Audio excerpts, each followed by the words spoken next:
السلام علیکم ورحمۃ اللہ وبرکاتہ۔ الحمدللہ والصلاۃ والسلام علی رسول اللہ۔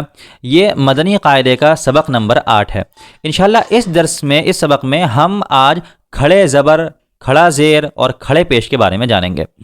اس سے پہلے جو ہم نے حرکتیں پڑھی تھیں وہ زبر، زیر اور پیش تھا، لیکن یہاں کھڑا زبر، کھڑا زیر اور کھڑا پیش ہے۔ اگر لکھنے کے لحاظ سے دیکھیں تو ہم اس سے پہلے حرکتوں کو لٹا کر لکھتے تھے۔ زبر ایسے لیٹا ہوا ہوتا تھا، زیر نیچے ہوتا تھا لیکن لیٹا ہوا ہوتا تھا، اور پیش ایسے گھوما ہوا ہوتا تھا۔ لیکن کھڑا زبر، اسی زبر کو آپ ایسے کھڑا کر دیں، یہ کھڑا زبر ہو گیا، نیچے ہو ایسے ہی تو کھڑا زیر ہو گیا، اور پیش کو سیدھا گھمانے کے بجائے اسے الٹا کر دیں تو وہ الٹا پیش ہو گیا۔ یہ تو رہا لکھنے کے طریقے سے، لیکن ادا کرنے کے لحاظ سے، بولنے کے لحاظ سے یہ کھڑا زبر، کھڑا زیر اور الٹا پیش بالکل ایسے ہی پڑھے جاتے ہیں جیسے اس سے پہلے ہم نے پچھلے سبق میں حروف مدہ کو پڑھا تھا۔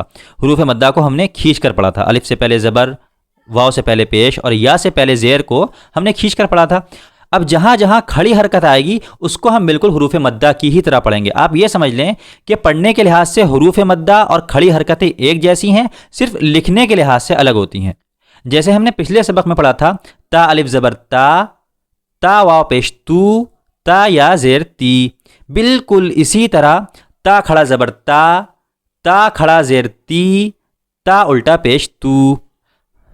اب آسانی کے طور پر یہ سمجھ لیں کہ یہ کھڑا زبر، کھڑا زیر اور الٹا پیش حروف مدہ کی ہی دوسری فارم ہے، ان کو دوسرے طریقے سے لکھ دیا گیا ہے، ورنہ اصل میں، حقیقت میں یہ حروف مدہ ہی ہوتے ہیں۔ آپ تا الف زبر تا کہیں یا تا کھڑا زبر تا کہیں، بات ایک ہی ہے، ایک ہی طریقے سے ادا کیا جائے گا۔ قرآن کریم میں ایک ہی طریقے سے پڑھا جاتا ہے۔ تا کھڑا زبر تا، تا کھڑا زیر تی، تا الٹا پیش تو، طا کھڑا زبر طا، طا کھڑا زیر تی، طا الٹا پیش تو۔ تا اور طا کا ایک ہی مخرج ہے، تا باریک ہوتی ہے اور طا کو پر کیا جاتا ہے۔ زا کھڑا زبر زا، زا کھڑا زیر زی، زا الٹا پیش زو۔ رال کھڑا زبر را، رال کھڑا زیر ری، رال الٹا پیش رو۔ وا کھڑا زبر وا، وا کھڑا زیر ری، وا الٹا پیش رو۔ ثا کھڑا زبر ثا، ثا کھڑا زیر خی، ثا الٹا پیش ثو۔ رال، وا اور ثا کا ایک ہی مخرج ہے، زبان کی نوک سامنے والے اوپر کے دانتوں کے بالکل آخری حصے سرے سے ملا کر اس کو ادا کریں۔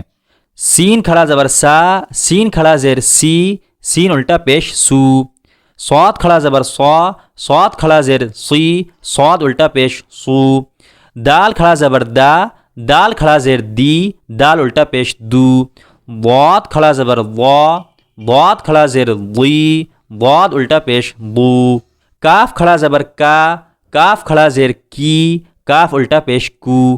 قاف کھڑا زبر قا، قاف کھڑا زیر قی، قاف الٹا پیش قو۔ جہاں جہاں بھی پر اور موٹے الفاظ آئیں ان کو ہمیشہ موٹا کیجئے، کیونکہ لفظ کا موٹا کرنا ہی، جو لفظ موٹے ہوتے ہیں ان کو موٹا کرنا ہی یہ دوسرے لفظ سے اس میں فرق پیدا کرتا ہے۔ سین باریک، صاد پر، سین اور صاد میں صرف پر ہونے کا ہی فرق ہے۔